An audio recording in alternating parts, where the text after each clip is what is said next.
Hello everyone, Lee Norris here, and today I want to speak to you about the first stage of weaning your baby from 4 to 6 months. I am a mum of two beautiful boys, Fraser, who's 3.5, and Caleb, who is nearly 5 months. It's funny how with your second one you forget what you did the first time. So I have just had to review everything that I did and the correct way to wean, etc. Literally just read all these books so that you don't have to. So these are my top tips for weaning. Disclaimer: my mum is not a doctor, is not an expert, and not a nutritionist. My mummy is a mummy. She has experience. First tip is make sure your baby is ready to be weaned. There's no point in doing it too soon, but also you don't want to leave it too late. I mean, the Department of Health, they recommend that you wait until 6 months, but you are the mum and you know best, and just go with your instincts because you can wean your baby anywhere from 4 to 6 months. I personally started weaning both of my boys at the 4-month mark. They're both big boys, both over the 75th percentile, so quite beefy boys. They're exclusively breastfed, so I don't really feel like I was enough after the 4-month mark. We're waking up for extra night feeds, so that's a sign. Really watching when I eat, was reaching out for things, and Caleb a little bit crying as well. They're doing things like this. A bit young for those. Or this.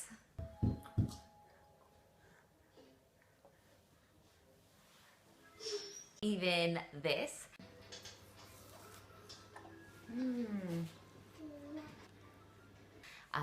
Chances are they're ready to be weaned, and if your baby has strong head support and can sit in a chair well, they are able to have their head up and swallow. So, or if when you go with a spoon they sort of open up like they're quite ready, you'll know as a mum, you'll know your instincts. But if you put the spoon to their mouth, they're really not interested and they just suck on it like it's milk.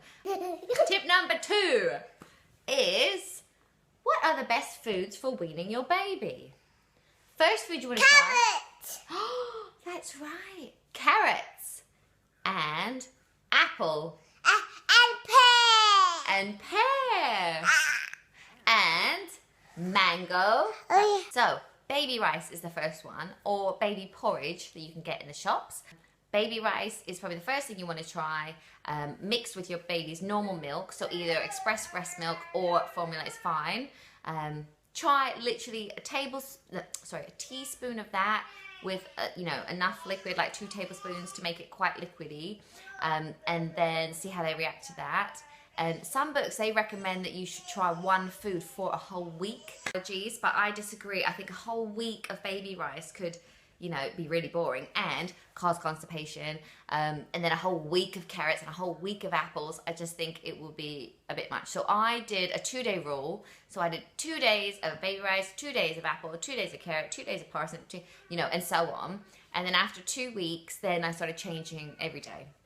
Pear, mango, banana, it's a great one, you don't have to cook it or anything, and just mash it up. Avocado, peach, potato, sweet potato, swede, pumpkin, butternut squash, and sweet potatoes. A smoothie!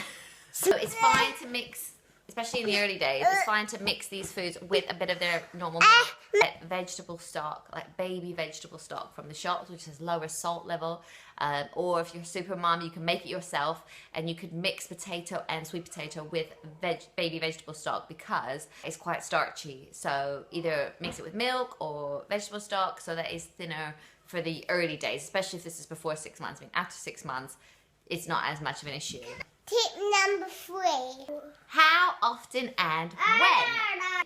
I personally, for my boys, in week 1, I fed them around lunchtime. So they'd had their morning nap, they'd had like a 10:30 a.m., 11 a.m. feed. So about 11:30 or 12 is quite a good time. So I would do it then. So just lunchtime for a whole week.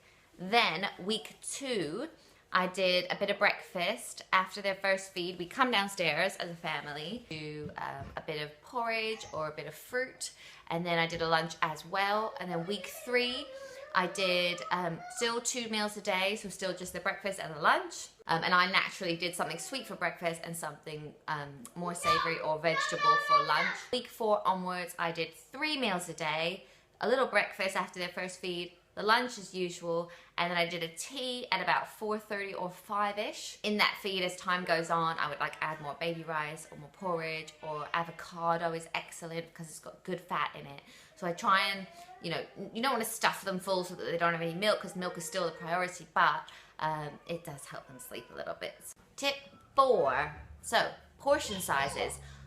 This I find really confusing, and no book will say what portion sizes to do, because it's really down to you and down to your baby, and it's so personal. But as a guide, I personally, in the early days, did about 2 tablespoons of food. So I do 2 tablespoons of carrot, use the bowl for that, and then see. If they took it all, that's fine. I didn't do any more. I just did 2 tablespoons while their digestive system sort of getting going that way. If they don't want all the whole 2 tablespoons, that's fine, as long as they try it. As long as you're getting something into them and they're getting used to the process, that's the main thing at this stage. So don't worry about portion control. Tip number 4, be positive. Baby will pick up on the way that you are and how you're feeling. They know you, they'll pick up on. If you're feeding them like this, he's not gonna like it, he's not gonna like it, he's not gonna like it, he's not gonna like it. I personally don't like parsnip, and so whenever I make it for the boys and I try and feed it to them, I'm a bit like, ooh, it's gross, it's gross, it's gross, and I think that they pick up on that as well. So just be really happy, smiley, singing, it's this wonderful bonding time. It's really, really fun.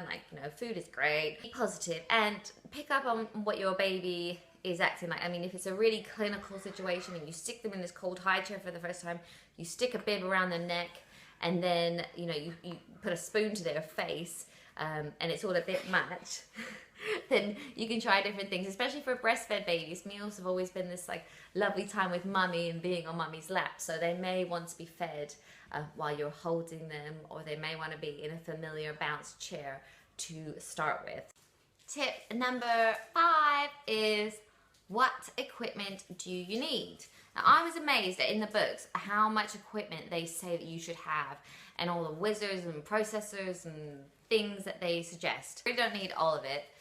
All you really need is a pot to boil vegetables in, and a steamer which holds more nutrients. So if you want to steam your vegetables, that's brilliant. Processor or a bit of a blender. Old Braun smoothie thing. And you will need bibs. I like the bibs that have soft on the front against their skin, but then plastic on the back so it doesn't go through to the clothes. Obviously a high chair, or a bouncy seat or a car seat or something like that in the early days. Weaning bowls, plastic bowls, and weaning spoons. These are the weaning spoons that I use, a bit stained from all the vegetables. But yeah, so they're plastic. Don't use metal because it can be sharp on their little gums. So just buy yourself some weaning spoons, Ziploc bags, and ice cube trays. And that is so that when you make a big batch of mango and you whiz it up, you can put it in the ice cream trays and put it in Ziploc bags. That is all the equipment that you will need. Number 6 is offer drinks. So even though your baby probably won't take any notice of it to begin with, have a beaker with 2 handles on it so that they can try and offer them cool boiled water as a drink, especially in the summer. No squash, they don't need the squash, there's loads of time for that when they're older. But yeah, cool boiled water, or their normal milk. Tip number 7 is allergies, the salt content and sugar content, and things to just look out for. High allergy foods are egg, kiwi, peanuts, tree nuts. Can't have protein foods or egg until they're 6 months old, and when they can have egg, it has to be very well cooked. 1 year, they can have cow's milk and honey and pate and soft cheese, but they can't have any of that before 1 year. 7 months, you should aim to have your baby having 3 meals a day with a protein meal at lunch. So some meat, some egg, some lentils, something like that, you know, and that will really help them sleep well at night, but also they'll need the protein. And they also run out of iron at 6 months. But your babies are born with a natural store of iron, but from 6 months they will need some iron in the form of leafy vegetables, apricots, red meat, egg yolks, and oily fish, and lentils as well. In the early days, I let Caleb have a rusk every now and then because it's nice for him to chew on. He obviously likes it on his teeth, but just don't go crazy with rusks because they're 30% sugar. There's as much sugar in a rusk as a chocolate digestive biscuit, and even the reduced sugar rusks still have 20% sugar in them, so they are quite high in sugar. And be aware of the sugar content in like baby porridges and things like that. And also, if you're going to use packets, I mean, I use them when I go out. They are so convenient and they are really, really good. There's only fruit and veg in them, but they normally have been cooked, so some of the nutrients is gone because they need to obviously last shelf life. Sorry, Ella's Kitchen, but some of their packets can be misleading. Ella's Kitchen, this one for instance says red peppers, sweet potato and apples.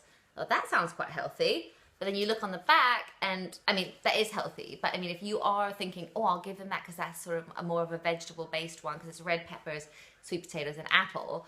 On the back, it's actually 78% apple, 11% red peppers and 11% sweet potato. So the majority of it is apple. So if you're doing it as a lunch because you think it's more of a vegetable based one, just really look on the back because I fall for that all the time because the way it's worded. Number 8, my last tip is to get organized and make batches of food and freeze them.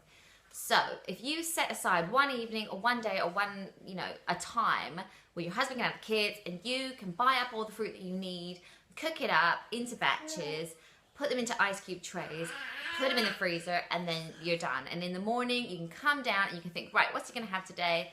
Ice cube of mango, an ice cube of sweet potato, an ice cube of broccoli, peas, and you know, whatever it is.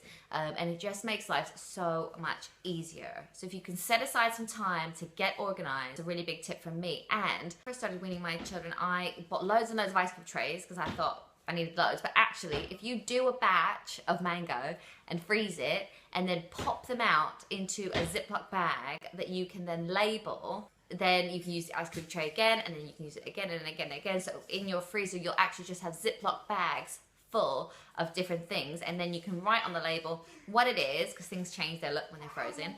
So you can say, you know, sweet potato, and then when you made it. So I would put sweet potato, you know, June 2014 or whatever it is, and then you know from then that it will last for 3 months in your freezer.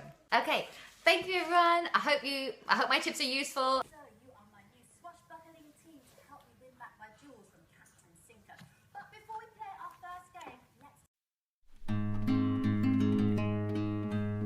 Hi everyone. Oh, that was horrible. And she's not a nutritionist. No.